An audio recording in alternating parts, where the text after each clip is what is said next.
الحمدللہ والصلاۃ والسلام علی رسول اللہ واشہد ان لا الہ الا اللہ وحدہ لا شریک لہ واشہد ان محمدا عبدہ ورسولہ اما بعد۔ محترم حضرات، صدقہ فطر کے بعد مسائل کا یہاں ذکر ہے انشاءاللہ۔ پہلی بات یہ کہ صدقہ فطر ہر ایک بندے کو، جو بھی مسلم ہے، اس کو ادا کرنا چاہیے، اس کے اوپر واجب ہے، چاہے وہ عورت ہو، چاہے مرد ہو، چاہے وہ چھوٹا ہو، چاہے بڑا ہو، کوئی بھی ہو، ہر ایک کو دینا ہے، یہاں تک کہ مسکین انسان کیوں نہ ہو اس کو بھی دینا ہے۔ اس میں دینے کے لیے کوئی خاص نصاب ہونا ایسی کوئی بات نہیں ہے، بلکہ جو بھی بندہ جس کے پاس اپنے اور اپنے گھر والوں کے کھانے پینے کی چیزوں سے زائد موجود ہے، ایک دن کے خرچ سے زائد اس کے پاس سامان یا پیسہ موجود ہے، تو اس کو چاہیے کہ وہ فطرہ نکالے، اگرچہ وہ غریب انسان، اگرچہ وہ فقیر انسان ہے، اس کو بھی فطرہ نکالنا چاہیے، اگرچہ اس کے پاس کچھ نہیں ہے مگر دوسروں کے پاس سے فطرہ اس نے جمع کیا، اور پھر اس کے بعد وہ خود بھی اپنی طرف سے نکال دے، اپنے گھر والوں کی طرف سے نکال دینا چاہیے اس کو بھی۔ بہرحال فطرہ کتنا دینا چاہیے؟ فطرہ 1 صاع دینا چاہیے، جیسا کہ خود حدیث میں ہے، صحیح بخاری مسلم کی حدیث ہے، فرض رسول اللہ صلی اللہ علیہ وسلم صدقۃ الفطر صاع من تمر او صاع من شعیر۔ 1 صاع، 1 صاع کتنا ہوتا ہے؟ 1 صاع چونکہ ایک ناپنے کا ایک پیمانہ ہے، اس کو جب وزن میں بنائیں گے، کلو میں بنائیں گے، تو اس میں اختلاف ہو جاتا ہے، کیونکہ اب کون سی چیز ناپیں گے، پھر اس کو تولیں گے، ہلکی اور وزنی چیز کے ناپنے کے اعتبار سے پھر وہ وزن اس کا بدل جائے گا۔ اسی وجہ سے علماء میں اس کا اختلاف ہے۔ شیخ ابن عثیمین وغیرہ نے اس کو لکھا ہے کہ 2 کلو، کہہ رہے ہیں کہ میں نے خود اس بات کا اندازہ کیا تو میں نے پایا کہ بہترین گیہوں کو میں ناپ کر کے پھر اس کو تولا گیا تو پتہ چلا کہ 2 کلو 40 گرام آتا ہے، اور بہت سارے علماء، حید کے بارے علماء کا فتویٰ ہے کہ 2 کلو 650 گرام، اور شیخ ابن باز وغیرہ کا فتویٰ ہے کہ 3 کلو یا 3 کلو سے تھوڑا سا کم۔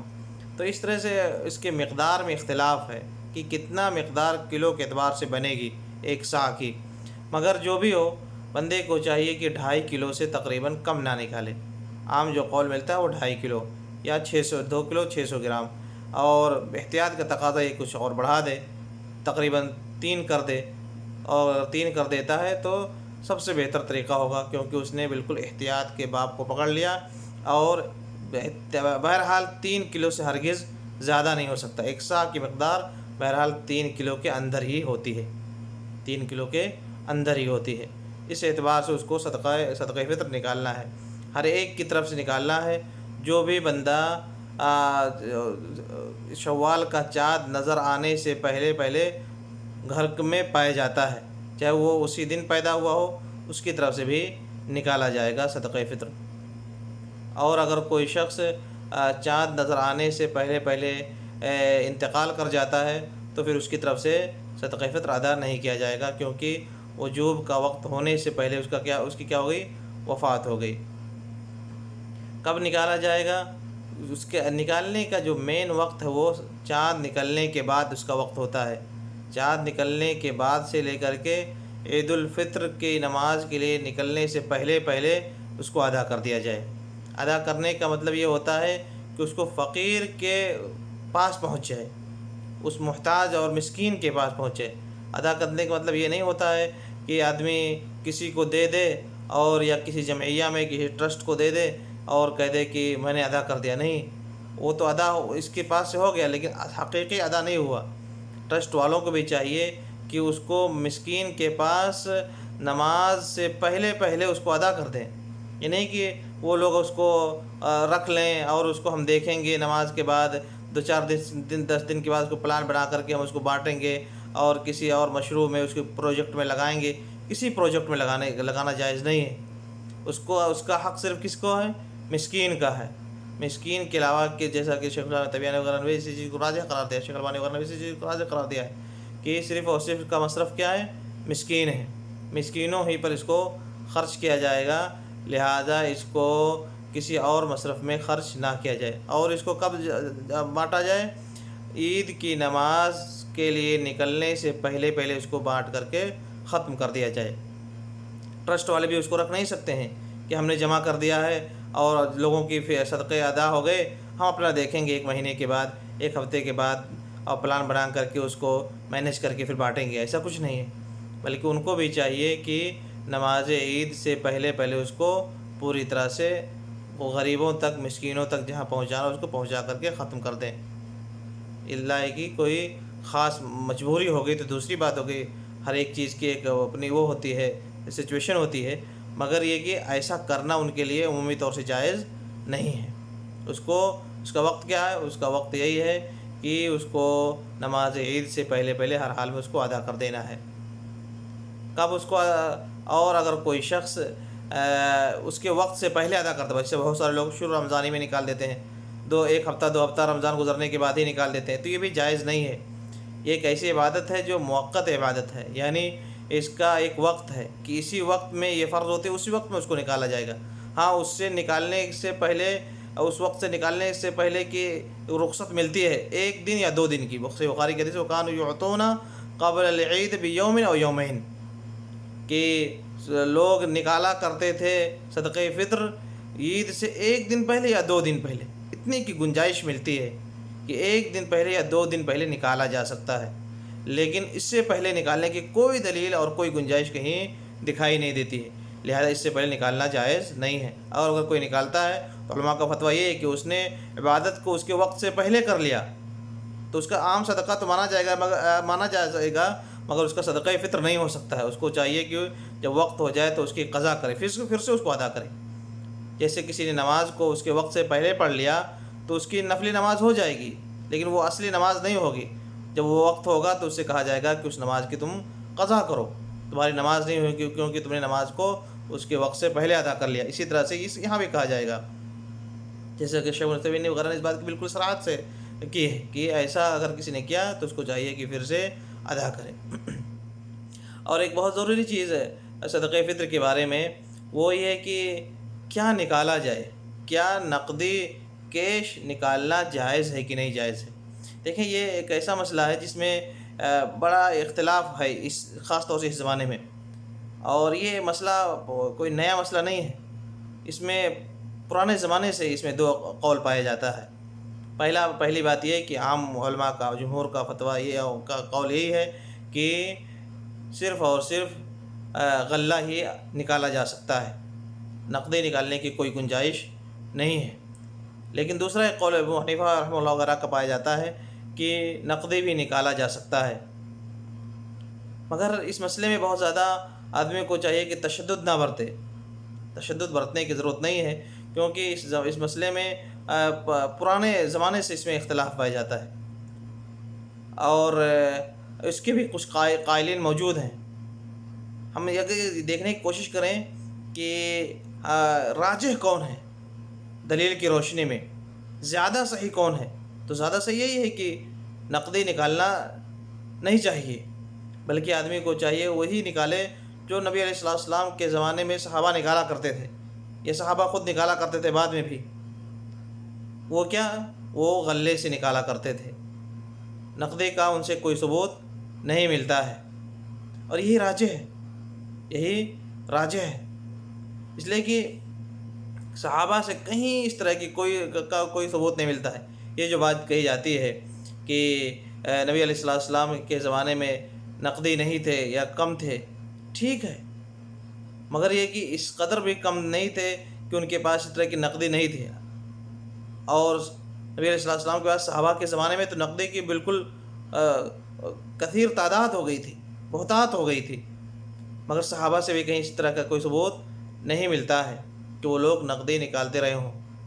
اور جو ابو اسحاق السبعی کی جو روایت آتی ہے مصنف ابن ابی شیبہ کی، اس روایت میں بڑا اشکال ہے، اور اس کو بہت سارے علماء نے اس کو ضعیف بھی قرار دیا ہے، کہ انہوں نے کہا کہ میں نے بہت سارے لوگوں کو پایا، اپنے زمانے کے لوگوں کو پایا کہ وہ لوگ فطرے میں نقدی نکالا کرتے تھے۔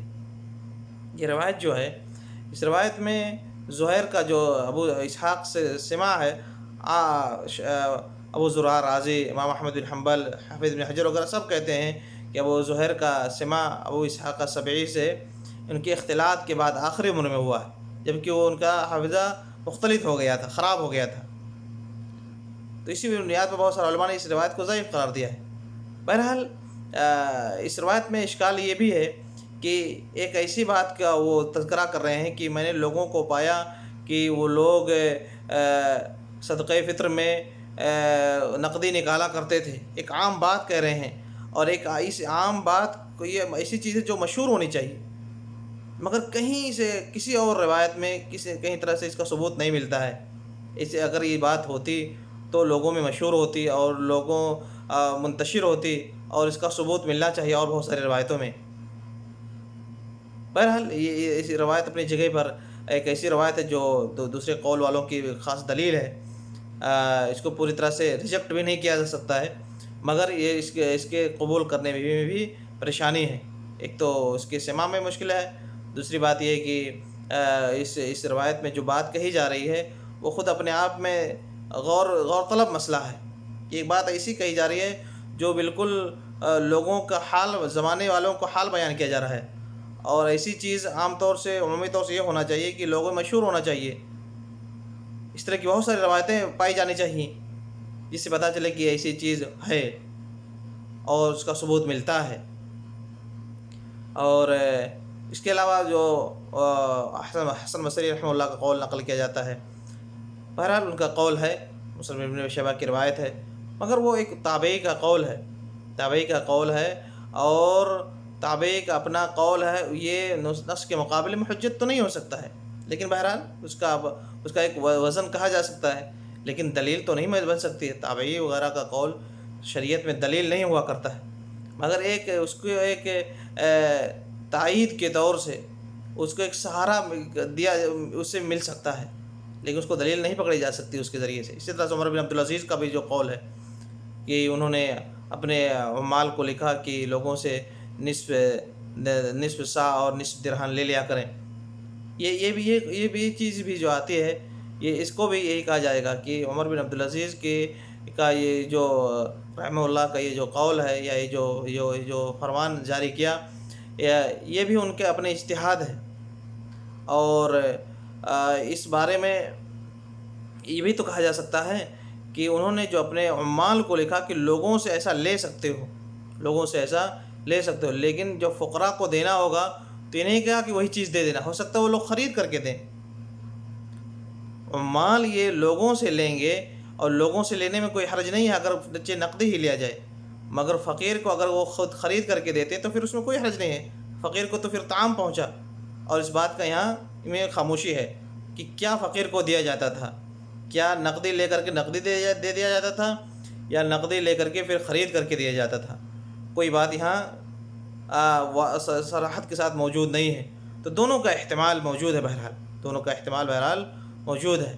اور پھر اس روایت میں ایک چیز یہ بھی دیکھیں کہ عمر بن عبدالعزیز رحمہ اللہ کا یہ جو قول ہے کہ نصف سا لیا کرو یا نصف درہم، اور جانتے ہی ہیں کہ فطرہ نصف سا نہیں ہوتا ہے بلکہ ایک سا ہوتا ہے، الا کہ کہا جائے کہ ہاں گیہوں مراد ہے، اور ہاں کہ اس کی بھی کوئی یہاں سے صراحت نہیں ہے. تو بہرحال یہ بھی جو روایت ہے، یہ روایت بھی اپنے آپ میں ایک اشکال پیدا کرتی ہے. کوئی صریح اور واضح اور کلیئر حکم ہمارے سامنے کھل کر کے اس کے ذریعے سے نہیں آتا ہے. بہرحال یہ بھی ان کی ایک دلیل ہے.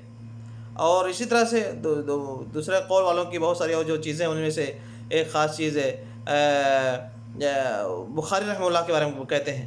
بخاری رحمہ اللہ بھی یہی کہے گا. بخاری رحمہ اللہ نے کبھی نہیں یہ کہا، کہیں بھی یہ ثابت نہیں ہے کہ بخاری رحمہ اللہ بھی اس قول کی طرف گئے ہوں.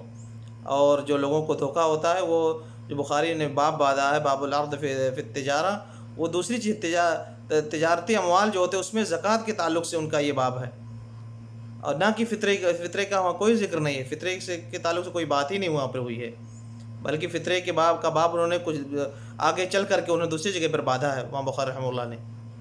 کچھ لوگوں نے اور زیادتی کر دیا اور کہا کہ امام احمد بن حنبل کا بھی ایک قول ہے. امام احمد حنبل کا ایسا کوئی قول نہیں ہے، بلکہ امام احمد بن حنبل کا جو قول ہے وہ تجارت کے سامان کے میں زکوٰۃ کے بارے میں ہے. اسی طرح سے شیخ الاسلام ابن تیمیہ کے بارے میں بہت سارے لوگوں نے مشہور کر دیا کہ شیخ الاسلام ابن تیمیہ کا بھی ایک قول ہے کہ حاجت اور ضرورت کے وقت اس کو نکالا جا سکتا ہے. شیخ الاسلام ابن تیمیہ کا بھی ایسا کوئی قول نہیں ہے. لوگوں کو غلط فہمی ہوئی ہے. وہ سب جو اقوال ذکر کیے جاتے ہیں وہ زکوٰۃ کے تجارتی اموال میں سے زکوٰۃ نکالنے کی بات وہاں ہو رہی ہے، نہ کہ صدقہ فطر میں سے کی بات ہو رہی ہے.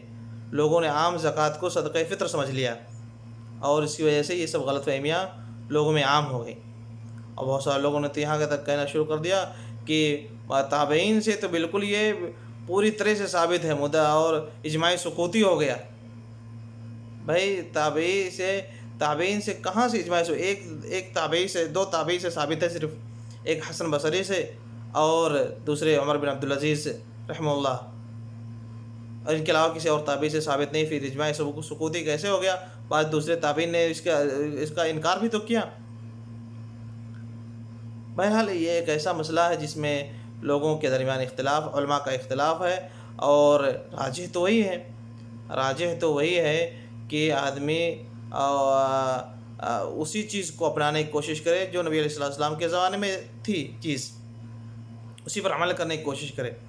مگر دوسرا جو قول ہے اس کو پوری طرح سے رد نہیں کیا جا سکتا ہے، کیونکہ اس قول کی بھی کسی نہ کسی قدر دلیل ملتی ہے، اور اس کے بھی قائلین ہیں۔ مگر دین میں یہی کہا جائے گا ہمیشہ کہ دع ما یریبک الی ما لا یریبک، من اتقى الشبہات فقد استبرأ لدینہ وعرضہ۔ ہمیشہ شبہے کی چیز سے آدمی کو چاہیے کہ دور رہنے کی کوشش کرے، شک کی چیز سے دور رہنے کی کوشش کرے۔ عبادت ہے، عبادت اس طرح سے ادا کرنے کی کوشش کریں کہ آدمی کو یقین ہو جائے کہ میں نے صحیح طریقے سے ادا کیا ہے، انشاءاللہ قبول ہو جائے گی، شک کے ساتھ ادا نہ کرے۔ تو اگر ہو سکے تو آدمی کو چاہیے ہمیشہ کہ اسی طریقے سے ادا کرنے کی کوشش کرے جیسے نبی علیہ السلام کے زمانے میں چیز تھی، صحابہ کے زمانے میں جیسے چیز تھی، اور وہی چیز ہے کہ غلے سے ادا کی جائے۔ جب کوئی خاص مجبوری آ گئی، مجبوری جہاں ہو، جہاں آدمی ادا نہیں کر سکتا ہے، غلہ کوئی لینے والا ہے ہی نہیں، کیا کر سکتا ہے؟ لے جا کر کے پھینک دے، یہ تو غلط ہے، وہاں دوسری بات ہے، وہاں اس دوسرے قول پر عمل کیا جائے گا۔ لیکن بنیادی طور سے ڈائریکٹ اس بات کا فتویٰ نہیں دیا جا سکتا ہے کہ لوگ پیسہ ہی ادا کریں۔ پیسہ ادا کرنے کا فتویٰ اسی وقت دیا جا سکتا ہے جب پہلے قول پر عمل کرنا نہایت ہی مشکل ہو جائے، غلہ ادا کرنا انسانوں کے لیے نہایت پریشانی کا باعث ہو جائے، لوگوں کو پریشانی ہو جائے کہ غلہ جزائے جا رہا ہے، کوئی لینے والا ہی نہیں ہے، فالتو جا رہا ہے۔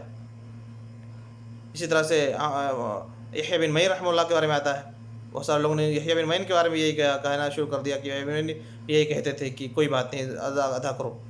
یحییٰ بن معین کے بارے میں ایک دوسرا بھی قول تھا، اور موسوعہ تاریخ ابن معین میں خود یہ بات موجود ہے، صفحہ نمبر جلد نمبر 2 اور صفحہ نمبر 87 پہ۔ تو ان سے پوچھا گیا تو کہا کہ وہی چیز ادا کی جائے میرے نزدیک زیادہ بہتر ہے جو نبی علیہ السلام کے زمانے میں تھی۔ تو پوچھا گیا فالدراہم، اگر کوئی روپے پیسے دیتا ہے تو کیا ہوگا؟ تو کہا کہ اگر پریشانی ہے اور ادا کرنا روپے پیسے ہی کے ذریعے سے ممکن ہو پا رہا ہے، غلے کے ذریعے سے ادا کرنا پریشانی کا باعث ہے، نہیں ہو پائے گا، تو پھر کوئی بات نہیں، ادا کر دیا جائے، لا باس، پیسے سے بھی ادا کیا جا سکتا ہے۔ تو وہی بات انہوں نے بھی کہی۔ تو دیکھیں ابن معین کے بارے میں جو ایک بات کہی جاتی تھی کہ انہوں نے عام فتویٰ دیا ہے، دوسرا بھی قول موجود ہے۔ اب بتائیں ابن معین کا کس قول کو آپ لیں گے؟ ابن معین کا، یحییٰ بن معین کا دوسرا بھی قول موجود ہے، اور یہی زیادہ صحیح بھی لگتا ہے۔ کیونکہ آدمی کو چاہیے کہ ہمیشہ دین میں جو واضح اور صحیح مسائل ہیں اس کے قریب رہنے کی کوشش کرے، جہاں اس پر عمل کرنا اس کے لیے مشکل ہو جائے تو دین میں تو حرج نہیں ہے، وما جعل علیکم فی الدین من حرج۔ آدمی کو کوئی لینے والا نہیں رہ گیا اور اپنے غلے کیا لے جا کر کے وہ ڈبو دے کہیں پانی میں، ایسا تو کرنا جائز نہیں ہے۔ پھر ایسی صورت میں جب اس پر عمل کرنا مشکل ہو گیا اس کے لیے، تو حرج میں اپنے آپ کو نہ ڈالے، بلکہ اس کو چاہیے کہ وہ نقد ادا کر دے ایسی صورت میں۔ اللہ تعالیٰ ہم تمام لوگوں کو اپنے سیدھے راستے کی ہدایت عطا فرمائے، آمین۔ وصلی اللہ وسلم علی نبینا محمد۔